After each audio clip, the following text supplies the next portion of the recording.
Hello everyone, welcome to my YouTube channel. This is day 8 of syllabus wise revisions of DSSP TGT Natural. इससे पहले वाली videos में हम लोग बात कर चुके हैं फैक्ट ऑफ करंट चैप्टर के बारे में, लाइट चैप्टर के बारे में, सोर्सेज ऑफ एनर्जी चैप्टर के बारे में, as well as motion forces and Newton's law के चैप्टर के बारे में। आज इस वीडियो में हम बात करेंगे gravitation, work, energy and power chapter के बारे में। तो आइए शुरू करते हैं आज की वीडियो। सबसे पहले बात करते हैं what is gravitational. According to Newton, every object in the universe attracts every other object with a certain force. Universe के अंदर हर एक जो चीज होती है दूसरी चीज को अट्रैक्ट करती है एक काइंड ऑफ फोर्स के थ्रू। This force is actually known as gravitational force. ठीक है, इट इज अट्रैक्टिव फोर्स। ठीक है, दो ऑब्जेक्ट्स के बीच में जो अट्रैक्शन होता है, जो फोर्स ऑफ अट्रैक्शन होता है, that is actually known as gravitational force. Gravitational force का जो लॉ है उसको हम लोग Newton's universal law of gravitation कहते हैं, बिकॉज जो ये लॉ दिया था वो दिया था सर इसाक न्यूटन ने। इस वजह से इसको जो है Newton's universal law of gravitation भी कहते हैं। इसकी डेफिनेशन है every object in the universe attracts every other objects with a force which is proportional to. वो किसके प्रोपोर्शनल होती है? Product of their masses. ठीक है, उनके मासेस के, and inversely proportional to their pair of distance between them. ठीक है, साथ ही साथ में इनवर्सली प्रोपोर्शनल होती है डिस्टेंस के पेयर के। तो दो ऑब्जेक्ट हम लोग कंसिडर करते हैं, consider that is object A and object B. Object A का मास है m और ऑब्जेक्ट बी का है स्मॉल m। ठीक है, तो अगर हम फोर्स ऑफ ग्रेविटेशन की बात करें तो यहाँ पर हो जाएगा is equal to G M M by में आर स्क्वायर। ठीक है, तो यहाँ पर उनके मास के products as well as inversely proportional होते हैं डिस्टेंस स्क्वायर। अगर हम लोग बात करते हैं जो ये यहाँ पर जी होता है वो होता है gravitational constant. This is actually known as universal gravitational constant और इसकी वैल्यू होती है newton metre square per kilogram. और इसकी वैल्यू की बात करें तो ये इक्वल होता है 6.67 into 10⁻⁻11 Newton metre square per kilogram. तो ये जो होता है बहुत सारे फिनोमिना को जो है एक्सप्लेन करता है, such as motion of moon around earth, motions of planets around the sun, as well as the forces which bind us to the earth. ठीक है, ये सभी फिनोमिना को जो है ये लॉ एक्सप्लेन करता है।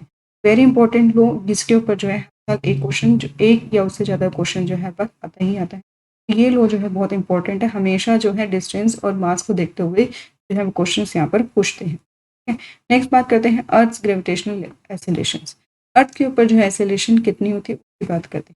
We know that Earth attracts every other object due to its gravitational force and the center of the mass of the Earth is situated at the center of the Earth। ठीक है, तो जो होगा वो उसकी वजह से, जो ग्रेविटेशनल फोर्स होगा उसकी वजह से सभी ऑब्जेक्ट अट्रैक्ट होते हैं, उसकी वजह से जो है सेंटर की तरफ जो है अट्रैक्ट होते हैं। Due to an object falls vertically downward, इसी वजह से सारे ऑब्जेक्ट जो है नीचे की तरफ आते हैं। जैसे कोई चीज़ ऊपर फेंकते हैं तो कुछ स्पीड ओवरकम करने के बाद जैसे उसकी स्पीड जो है मैक्सिमम पहुंच जाती है, देन उसके बाद वो नीचे की तरफ गिर जाती है। Similarly, when object is thrown upward, the same force is exerted on an object and reduces its velocity। ठीक है, तो उसकी वेलोसिटी को डिक्रीज कौन करते हैं? Due to the earth's gravitational force. Acceleration due to gravity is united by G. Its value is 9.77 metre per square, जिसको हम जो है इक्वल टू हम लोग लिखते हैं 10 मीटर पर सेकेंड स्क्वायर।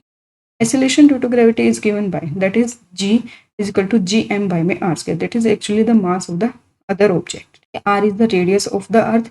लेकिन जैसे जैसे हम अर्थ सरफेस से ऊपर की तरफ जाते हैं तो जो यहाँ पर अगर हम बात करें तो ये एक्चुअली हो जाता है जी एम बाई में आर स्क्वायर, और यहाँ पर जो आर होती है वो इक्वल होता है आर प्लस एच के इक्वल होता है radius of earth plus including the height of the.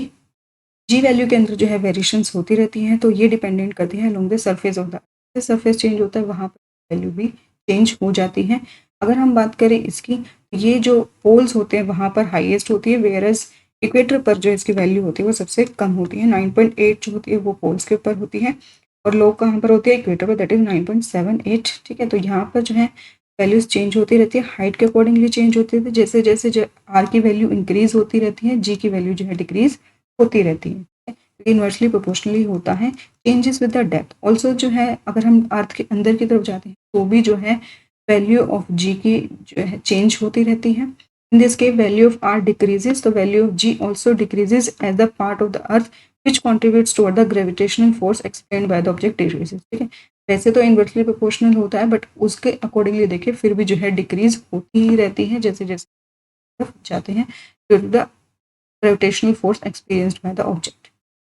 Next बात करते हैं मास एंड वेट की।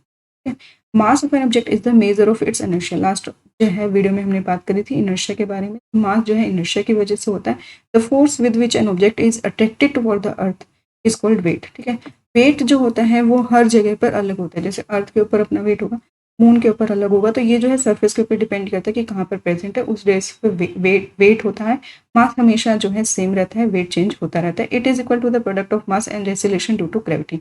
रेसिलेशन जैसे ही चेंज होगा जो है वेट भी चेंज होगा, मास जो हमेशा रहता है वो कांस्टेंट रहता है, जी की वैल्यू चेंज होती रहती है। ऐसा यूनिट की बात करें तो इसकी यूनिट न्यूटन ही होती है, same as that of force. The weight of object on moon is 1/6 of the weight of the earth. ठीक है, जो अर्थ के ऊपर वेट होता है उसका 1/6 होता है मून के ऊपर। नेक्स्ट बात करते हैं differences between mass and weight. Mass की बात करें तो it is a quantity of matter contained in it, where as weight अगर हम बात करें it is the force which with the body is attracted toward the centre of the earth. ठीक है, तो it is actually force, whereas mass is the quantity of matter contained in it. ठीक है, मास जो है वो constant quantity है, जबकि जो वेट है वो डिपेंड चेंज होता रहता है। मास एक स्केलर क्वांटिटी है, where as weight is a vector quantity, मतलब ये डायरेक्शंस के ऊपर भी जो है डिपेंडेंट होता है। इसकी ऐसा यूनिट की बात करें तो किलोग्राम, जबकि अगर वेट की यूनिट की बात करें तो वो न्यूटन होती है। नेक्स्ट बात करते हैं फ्री फॉल के बारे में। तो फ्री फॉल की बात करें तो यहाँ पर जब ऑब्जेक्ट जो होता है ओनली ग्रेविटेशनल फोर्स की वजह से जो है गिरता है, अगर अर्थ की तरफ जब वो आ रहा है तो ओनली ग्रेविटेशनल फोर्स की वजह से आ रहा है, then it is known as free fall. Free falling bodies के लिए जो इनिशियल वेलोसिटी है वो जीरो हो जाती है, एसिलेशन जो होती है वो अर्थ एसिलेशन के इक्वल हो जाती है, और डिस्टेंस जो होता है वो हाइट के इक्वल हो जाता है, और थ्री इक्वेशंस ऑफ मोशन है वो इस तरह से चेंज हो जाती है, क्योंकि यू जो है वहाँ पर जीरो हो जाता है, तो V is equal to G T, H is equal to half G T square, where as V square is equal to 2 g h। ये तीनों इक्वेशन ऑफ मोशन यहाँ से चेंज हो जाती है। तो when an object falls toward the earth, the influence of the gravitational force along the object is said to be in state of free fall. The uniform acceleration produced in a free falling due to gravitational force of the earth is known as acceleration due to gravity. Okay? During free fall, there is no change in the direction of motion object, but the magnitude of the velocity of the falling object changes. ठीक है, यहाँ पर जो है motion तो change नहीं हो रही है, सॉरी डायरेक्शन ऑफ मोशन तो चेंज नहीं हो रहा है, बट मैग्नीट्यूड जो है वेलोसिटी का चेंज हो रहा है। नेक्स्ट बात करते हैं वर्क एंड एनर्जी की। वर्क क्या होता है, work is done when a force produces motion in object. ठीक है, तो वर्क हम तभी बोलेंगे जब उस एक फोर्स अप्लाई करने की वजह से उस बॉडी के अंदर मोशंस हो रही है, यानी कुछ डिस्प्लेसमेंट्स वहां पर हो रही है, तो जब कुछ डिस्प्लेसमेंट वहां पर करेगा then it is known as work. ठीक है, work done in a moving body is equal to the product of force exerted on the body and the distance moved by the body in a direction of force. Work जो होता है F into S के equal होता है, it is a scalar quantity because it is only magnitude and no direction. ऐसा unit की बात करें तो जूल होती है यहाँ पर। ठीक है, तो it can be positive, negative और जीरो। फोर्स और मूवमेंट जो होती है एक ही डायरेक्शन में हो रही है then it is known as positive, but अगर फोर्स जो है डायरेक्शन ऑफ मोशन के अपोजिट हो रहा है then it will be negative, और अगर जो है फोर्स राइट एंगल पर लग रहा है डायरेक्शन ऑफ मोशन के then it will be the zero. ये जो होगा नेगेटिव, पॉजिटिव और जीरो तीनों ही हो। नेक्स्ट बात करते हैं एनर्जी की। तो energy is the ability to do work. The amount of energy possessed by a body is the amount of work it can do when that energy is released. Okay? It is also a scalar quantity. तो ऐसे unit की बात करें तो इसकी भी joule होती है, 1 किलो जूल जो होता है 1000 जूल के होता है। Main forms of energy are kinetic energy, potential energy, chemical energy, heat energy, light energy, sound energy, electrical energy and nuclear energy. लेकिन हम लोग दो में डिवाइड इसको मेनली करके चलते हैं। Energy is divided into mainly two type, that is kinetic energy and potential energy. Position की वजह से जो एनर्जी होती है उसको हम बोलते हैं पोटेंशियल एनर्जी, और मोशन की वजह से जो एनर्जी होती है उसको बोलते हैं काइनेटिक एनर्जी। काइनेटिक एनर्जी की बात करते हैं, it is the energy possessed by body on account of its motion. Motion की वजह से जब एनर्जी आ जाए that is known as kinetic energy. इसका फॉर्मूले की बात करें तो that is equal to half mv square. It is directly proportional to the mass of the body and square of the velocity of the body. Potential energy की बात करें तो it is due to its position और configuration. तो इसकी फॉर्मूले की बात करें तो that is equal to mgh। ठीक है, नेक्स्ट बात करते हैं हमारे law of conservation of energy, very important law.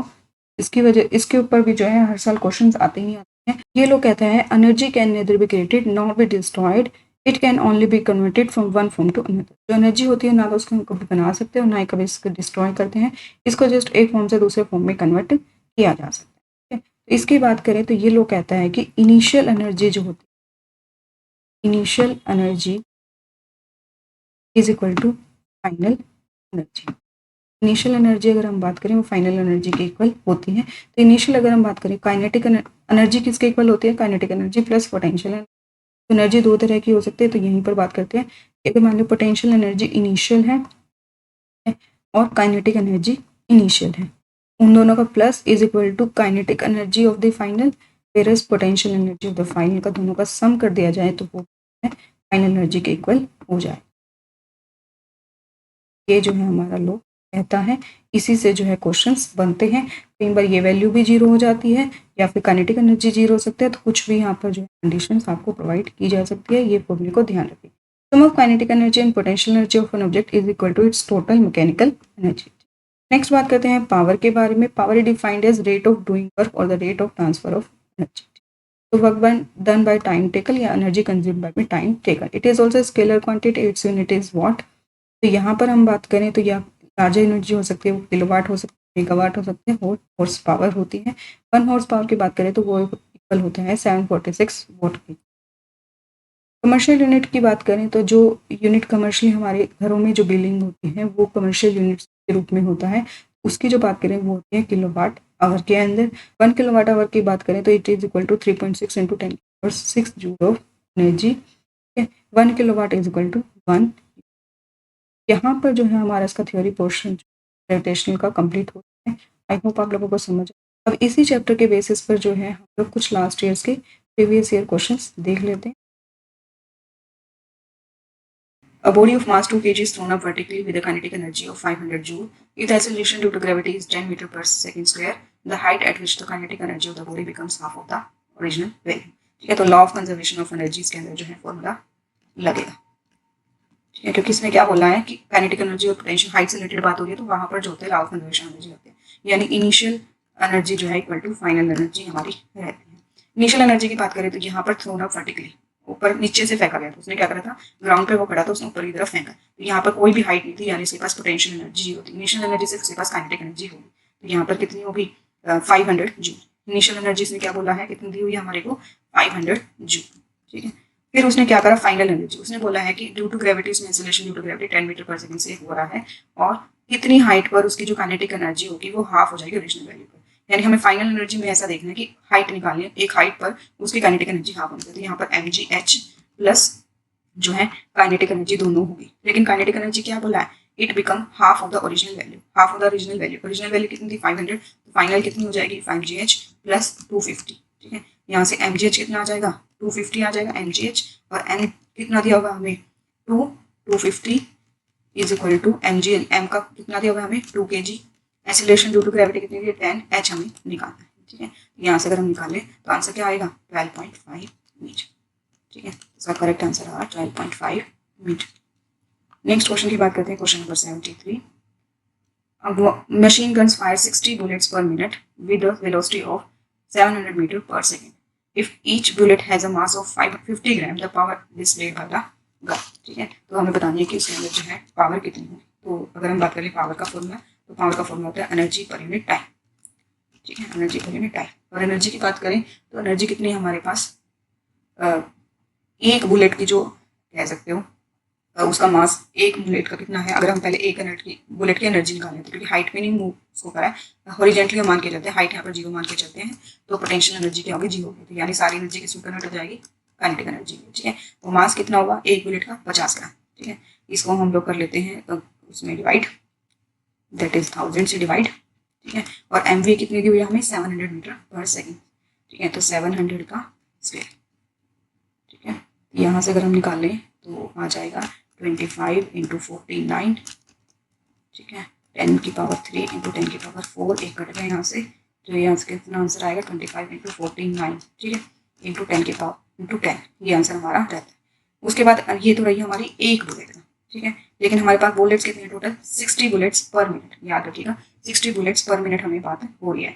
हमें जो है टाइम जो है एक मिनट में सेकेंड्स में जो है यहाँ पर टाइम होता है। ठीक है, यहाँ कितना होता है सेकेंड्स में होता है, यानी 60 बुलेट्स पर मिनट यहाँ पर हमें दिया हुआ है। लेकिन एक मिनट में कितना होता है 60 सेकेंड्स होते हैं, तो 60 बुलेट्स पर यूनिट 60 सेकेंड, तो कितना आएगी 1 बुलेट पर सेकेंड। यहाँ पर हमारा आंसर हो जाएगा। तो जो है इसका करेक्ट आंसर जो हमारा बनता है, अगर इस क्वेश्चन को हम लोग सॉल्व करें तो ये आएगा 12250। तो एनर्जी क्या हुई 12250, और टाइम क्या है हमें 60 सेकंड हमने पहले यहीं पर कन्वर्ट कर लिया इंटू 60 से डिवाइड करके, तो ये आंसर हमारा आता है।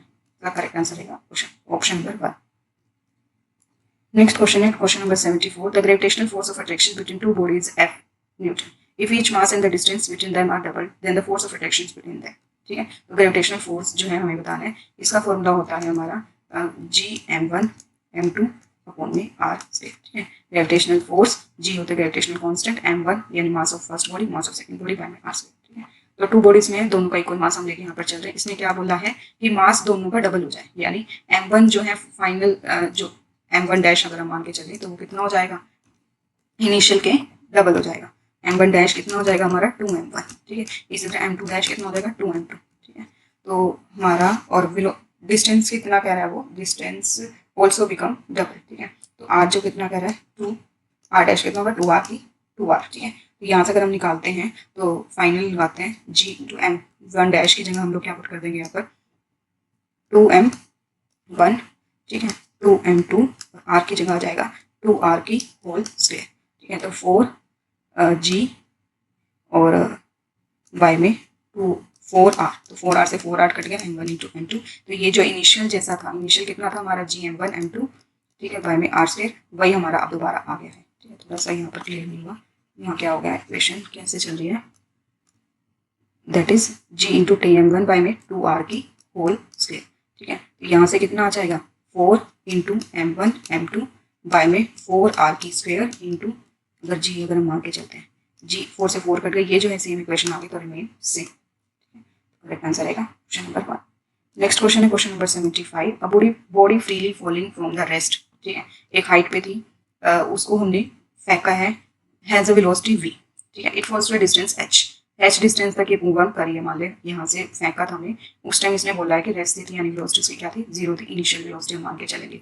Distance it fall down further for its velocity to become double, ठीक है। तो क्या करेगा, उसने कितना डिस्टेंस ट्रेवल करा h, तो उस टाइम पर v स्पीड होगी उसकी, यहाँ पर अगर अब इसने कहा कि हमने और भी ट्रेवल कराना है, डिस्टेंस कितना ट्रेवल होगा अगर जब तक उसकी स्पीड 2v नहीं हो जाती, ठीक है। अब इसकी स्पीड हमें 2v तब तक करनी है जब तक उसने कितना डिस्टेंस में ट्रेवल करेगा, फर्दर और कितना ट्रेवल करेगा, यानी हमें ये निकालना, हमें टोटल नहीं निकालना, हमें ये निकालना, ठीक है। तो अगर हम बात करें यहाँ पर इनिशियल फाइनल की बात कर लेते हैं, ये हमें निकालना है इनिशियल वेलोसिटी। अब जो v है हमारी वो इनिशियल वेलोसिटी बन जाएगी, फाइनल वेलोसिटी हमारी क्या हो जाएगी 2v हो जाएगी, ठीक है। डिस्टेंस हमें निकालना है, और यहाँ से अगर हम बात करें ग्रेविटेशनल फोर्स जो है g हमारे यहाँ पर लगेगा, ठीक है। तो ये जो यहाँ पर ग्रेविटेशनल फोर्स होगा वही यहाँ पर एक्सेलरेशन ड्यू टू ग्रेविटी होगी। तो पहले हम लोग इधर का निकाल के सकते हैं, v square minus u square is equal to 2। पहले इनिशियल कितनी थी 0, v स्क्वायर यहाँ पर v हो जाएगी, ठीक है। तो और इसके लिए कितना आ जाएगा 2 इंटू ये कितना निकालना है हमें, और s कितना दिया होगा h, यहाँ कितना डिस्टेंस डाल कर h, तो v स्क्वायर की जगह हमें क्या यहाँ पर हमारा एक्सेलरेशन में क्या आ जाएगा, या फिर v स्क्वायर ही हम लोग रख सकते हैं अभी तो करके। फिर उसके बाद बात करते हैं इस वाले ट्रेवल स्टेप। यहाँ पर हमारी बात करें तो स्पीड कितनी होगी v square minus u square is equal to 2as, यहाँ पर कितनी हो 2v की whole square minus u square की जगह v स्क्वायर, और यहाँ हमें डिस्टेंस जो है निकालना है, ठीक है। यहाँ हमें डिस्टेंस निकालना है 2a, ठीक है, और v स्क्वायर की जगह जो है अगर हम बात करें तो 3v square into 2a, sorry into नहीं आएगा, इक्वल आएगा, इक्वल 2a ऐसा हमें निकालना है, ठीक है। यहाँ से बात करें v स्क्वायर की जगह पुट कर देते हैं 2ah, 3 into 2ah is equal to 2as, 2a से 2a कट गया, तो s कितना आ गया हमारा 3h।